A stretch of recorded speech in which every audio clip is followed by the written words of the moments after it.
रहा है, इसमें जो मानव योनि है, मानव जाति है, कहते हैं कि वो ईश्वर की सर्वोत्तम कलाकृति है। ईश्वर ने अपनी सबसे बड़ी कला मनुष्य योनि को बनाने में लगाया। गोस्वामी जी भी कहते हैं कि बड़े भाग मानुष तन पावा, सुर दुर्लभ सद ग्रंथ ही गाओ। बड़े भाग्य से मनुष्य का शरीर प्राप्त होता। और ये भी आगे कह रहे हैं सुर दुर्लभ, ये शरीर देवताओं को भी दुर्लभ है, देवताओं को भी ये शरीर नहीं प्राप्त हो पाया, क्योंकि देवता जो है वो भोग योनि है और मनुष्य की योनि कर्म योनि भी है और भोग योनि। हम जो कर्म करते हैं उसका हम भोग भी भोग सकते हैं, और जब हम अपने किए हुए अच्छे बुरे कर्मों का फल भोग लेते हैं और कोई भोग नहीं रह बचता, तो हम इस दुनिया से आवागमन के चक्र से मुक्त हो जाते हैं। आचार्य श्री राम शर्मा हरिद्वार एक बार बोल रहे थे, वो कह रहे थे पुनरपि जन्मम पुनरपि मरणम पुनरपि जननी जठरे सन, बार बार जन्म लेना, बार बार मरना। हम लोगों ने ये जो सत्संग को ज्वाइन किया है, तो इसमें हमने अपने समर्थ सद्गुरुओं से, उन्होंने हमें आशीर्वाद स्वरूप किसी को बैठ किया है, किसी को इजाजत दिया है, इस तरह से उन्होंने कुछ किया है। लेकिन सभी चीजों का मतलब तो एक ही है कि हमको इसी जीवन में उनकी दया कृपा लेकर के इसी जीवन में इस संसार के आवागमन से मुक्त हो जाना। एक कमजोरी हम लोगों में है, हम लोगों में विचार उठते रहते हैं, विचार उठते रहते हैं, और ये विचारों की जो श्रृंखला है ये बराबर चलती रहती। और ये भी होता है कि उन विचारों में से कुछ या ज्यादा विचारों को हम लोग क्रियान्वित करते रहते हैं। मान लीजिए विचार सद विचार है, अच्छा विचार है, तो हम अच्छे कार्यों को संपादित करते हैं। अगर विचार कुविचार है तो हम बुरे कार्यों को संपादित करते हैं। तो जब बुरे कार्यों को संपादित करेंगे तो हमारे ऊपर एक पाप की गठरी बराबर इकट्ठा होती रहती। वही पाप की गठरी हमको आगे जाने से रोक देती है। हम अपने लक्ष्य को नहीं प्राप्त कर पाते, हम यथा स्थिति बने रहते हैं। और ये जो अच्छे बुरे कर्मों का संस्कार हमारे अंदर बनता रहता है। हमने गुरु महाराज की शरण ली है, गुरु महाराज ने कोई युक्ति बताई है कि भाई आप शब्द से अभ्यास करिए, आप प्रकाश से अभ्यास करिए, आप रूप से अभ्यास करिए। जिसको जो बताया है उस तरह से वो व्यक्ति अभ्यास कर रहे हैं। लेकिन अक्सर लोग कहते हैं कि भाई मन ही नहीं लग रहा। क्यों नहीं लग रहा? मन उन कार्यों में लिप्त है जिन कार्यों में कई जन्मों में वो लिप्त था, बाहरी विषयों की ओर भागता था, विषयानुगामी था, विषयों की तरफ दौड़ रहा था। आज भी उसकी वही आदत है, वो फिर विषयों की ओर भागता रहता। काम क्रोध लोभादि मद प्रबल मोह के धार, तिनमा अति दारुण दुखद माया रूपी नाथ। मन इन विषयों की तरफ चलता रहे, जाता रहे। नारद जी ने भगवान राम से पूछा कि भगवान जी, जब मैं विवाह करना चाहता था तो आपने हमारा विवाह क्यों नहीं होने दिया? तो भगवान जी ने कहा, नारद जी ने कहा, नाथ जब प्रेरियो निज माया, मोहि तुम्हें रघुराया, तब विवाह मैं चाहूं कीन्हा, प्रभु के ही कारण करई ने दीना। तो भगवान राम ने ये उत्तर दिया कि नारद जी, आप हमारे प्रिय भक्त हैं, मैंने आपको दुनियादारी के इस तूफान से बचा दिया। तो उन्होंने नारद जी को कहा कि सुनि मुनि तो ही कहूं सहरोसा, अजहि जे मोहि तज सकल भरोसा, सदा करहु तिनकई रखवारी, जे बालक राखै माता।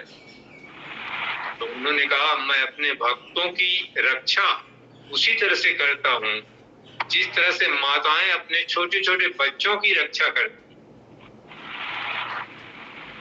अब हम अपने जो हमारे अंदर विचार उठ रहे हैं, उन विचारों को क्रियान्वित कर रहे हैं बिना इस बात का चिंतन किए हुए कि ये विचार जो है ये सत्कर्म को देगा या दुष्कर्म को देगा।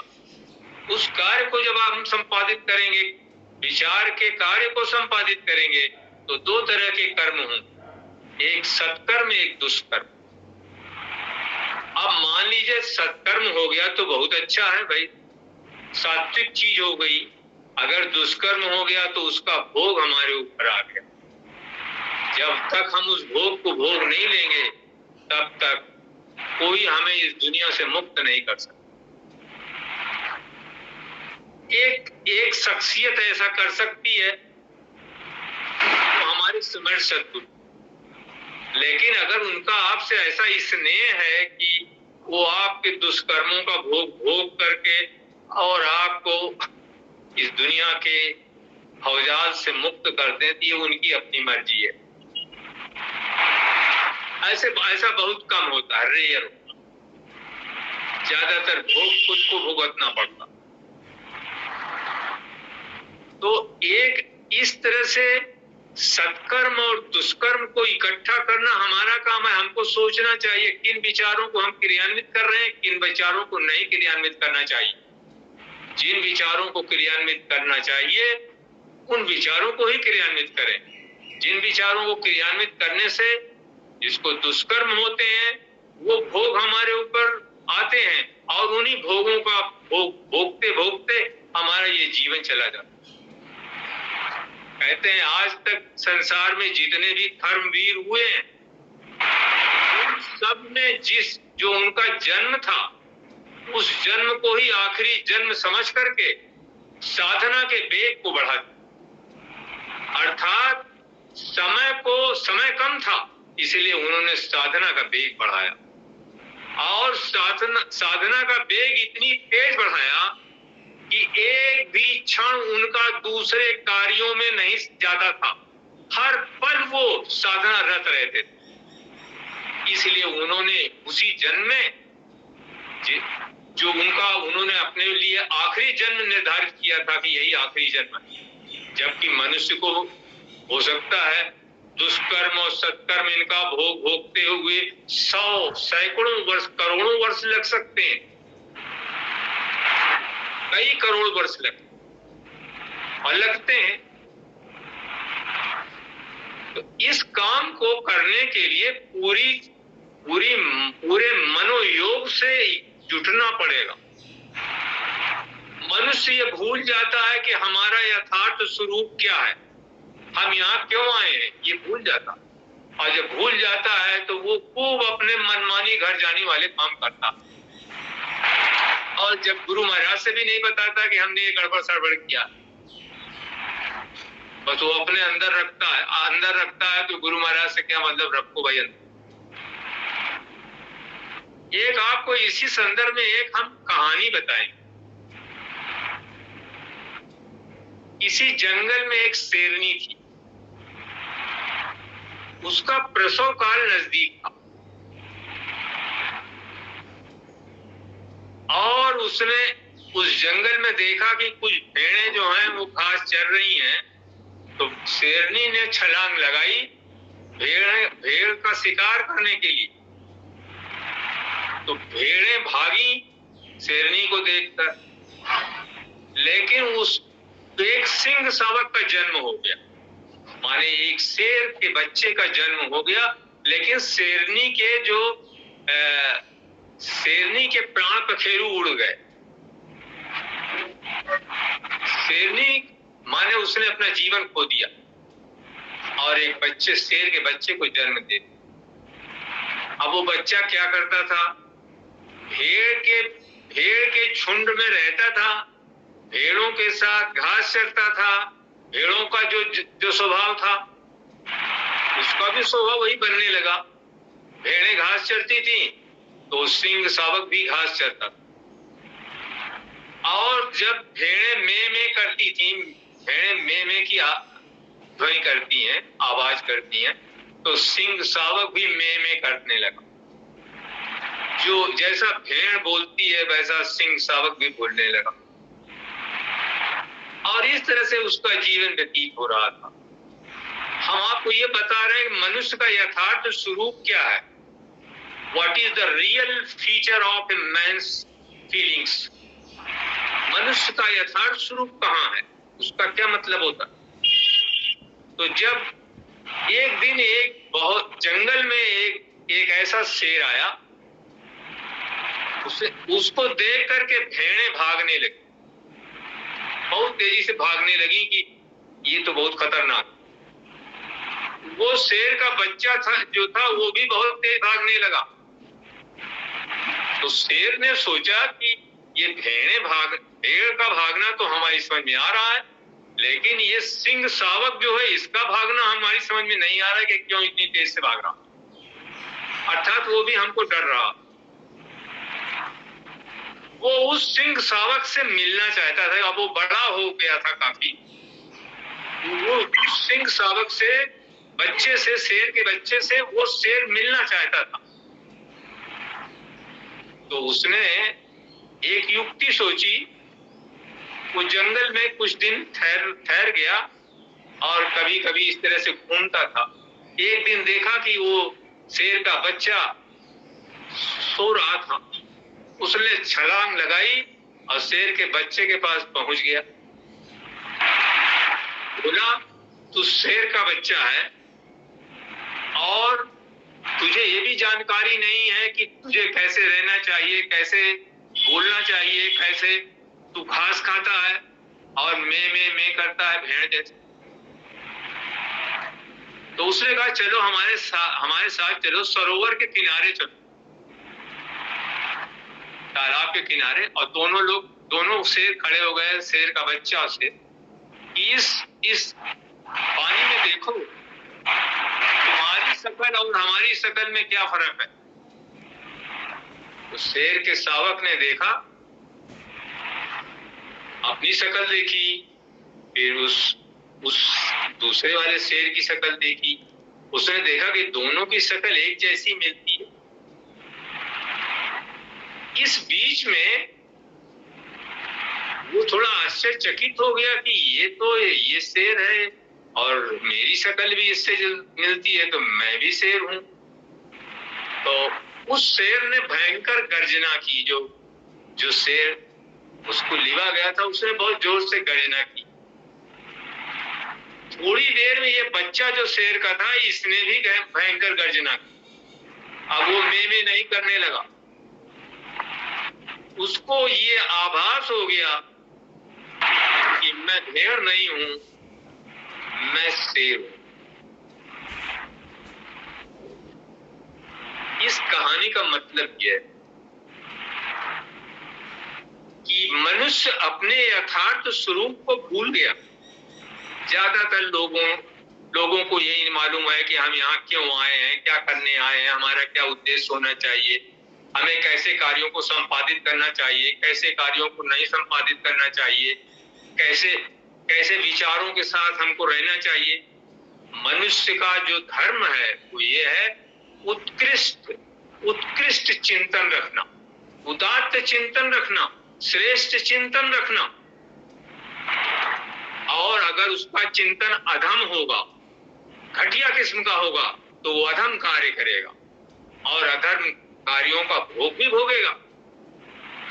ठीक उसी तरह से जैसे आपने देखा होगा, कभी कभी आसमान में बादल आ जाते हैं तो आसमान में जब बादल आ जाते तो आसमान का रंग तो भाई नीला होता है, लेकिन जब बादल उसको आच्छादित कर लेते हैं तो आसमान का नीला रंग नहीं दिखाई देता, वो मेघ वर्ण का हो जाता है, बादलों के वर्ण का हो जाता।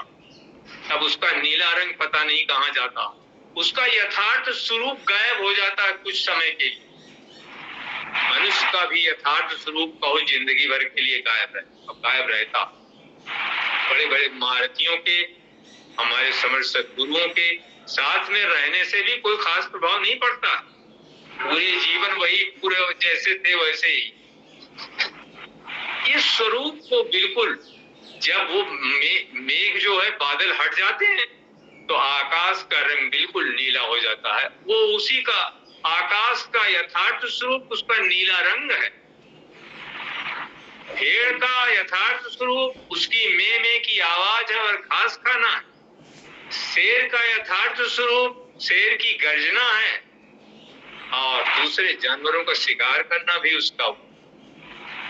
मनुष्य का यथार्थ स्वरूप उत्कृष्ट चिंतन है, उत्कृष्ट चिंतन, अच्छा चिंतन, अच्छे कर्म, अच्छे संस्कार, अच्छे सद्गुरुओं की शरण में जाना और इस संसार में रहते रहते अपने को इस काबिल बना लेना कि आखिर में उसको जहां जाना है, जिस स्थान के लिए उसने अपने समर्थ सद्गुरु का हाथ पकड़ा है और समर्थ सद्गुरु ने उसका हाथ पकड़ लिया। एक भजन है, जब हाथ पकड़ सद्गुरु ने लिया उद्धार करेंगे कभी न कभी। भाई सद्गुरु भी तो चाहते हैं कि हमारा जो शिष्य है वो हमारे जैसा हो। वो बिल्कुल चाहते हैं कि हमारा हर शिष्य हमारे जैसा हो। वो ये स्वामी रामकृष्ण देव हमेशा चाहते थे कि विवेकानंद, जिसका नाम नरेंद्र नाथ दत्ता, वो हमारा वास्तविक शिष्य बने। कभी कभी वो टॉफी लेके उनके घर जाते थे और टॉफी बांटते थे। तो विवेकानंद जी की माँ कहती थी कि ये फकीर हमारे बच्चे को बरगला दे। और एक समय ऐसा आया जब स्वामी विवेकानंद ने स्वामी रामकृष्ण देव के कार्य को संपादित किया। और आप लोग जानते हैं कि शिकागो के धर्म सम्मेलन में वो जीरो पर बोल रहे थे, जीरो पर अंग्रेजी में बोल रहे थे और दुनिया उंगली दबा ली, दांत के नीचे उंगली दबा ली कि ये भारत का सन्यासी जो जोगिया वस्त्र पहना हुआ है, ये इतने क्लिष्ट विषय पर अंग्रेजी में बोल रहा है। ओमनीपोटेंट, ओमनीप्रेजेंट, बियॉन्ड इमेजिनेशन, इस तरह से बोल रहे थे स्वामी। तो समर्थ सद्गुरु का ये उद्देश्य होता है कि शिष्य को अपनी तरह से। दत्ता जी साहब कहते थे, पारस और गुरु में यही अंतरो जान। हमारे गुरु महाराज जी कहते थे, पारस और गुरु में यही अंतरो जान। पारस लोहा सोना करे, अब गुरु करे आप समान। गुरु शिष्य को अपनी तरह से बना देता, लेकिन अगर हम बनना चाहें तो तब जरूर बना दे। अगर हम उनकी तरह बनना चाहेंगे तो तुरंत बनाएंगे, लेकिन अगर हम नहीं बनना चाहेंगे तो भाई उनकी मजबूरी हो जाएगी। लेकिन उनको भी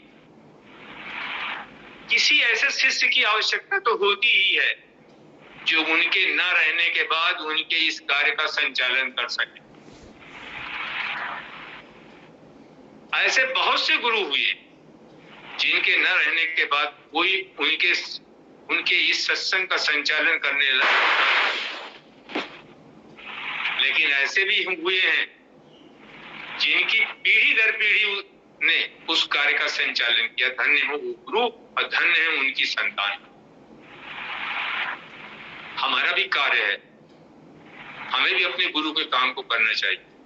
हमें भी उत्कृष्ट और उदात्त चिंतन रखना चाहिए।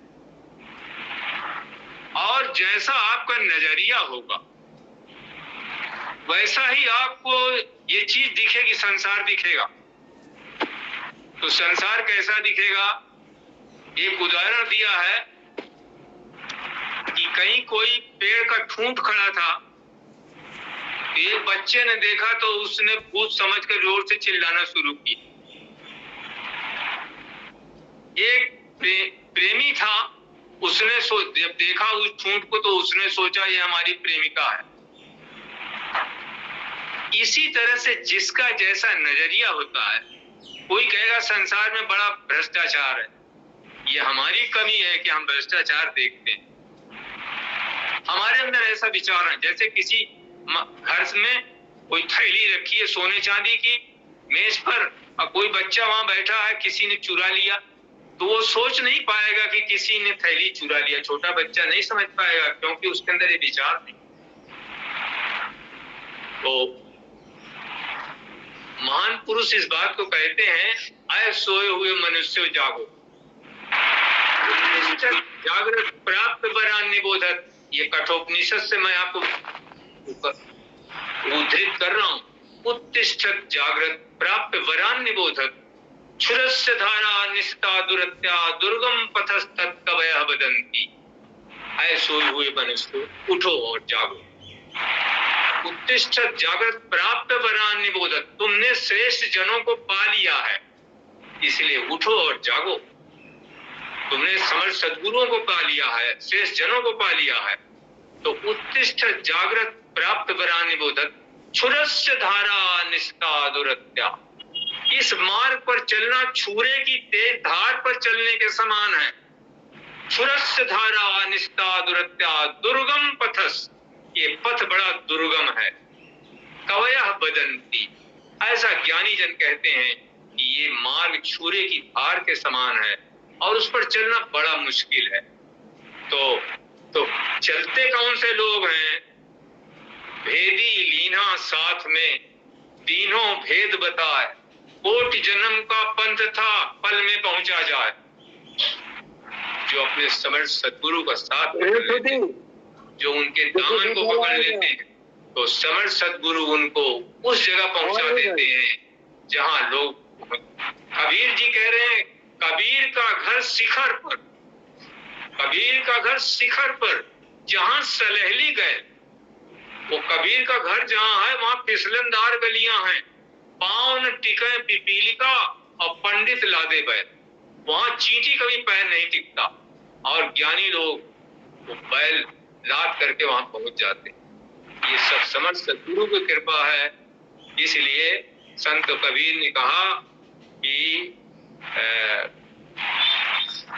सात समुद्र की मसी करूं, लेखन सब बन रहा है, सब धरती कागज करूं, गुरु गुण लिखाने। और ये भी कहा, गुरु कुम्हार शिष्य कुंभ है, गढ़ी गढ़ी काहे कोट, अंतर हाथ सराह दे, बाहर बाहर चोट।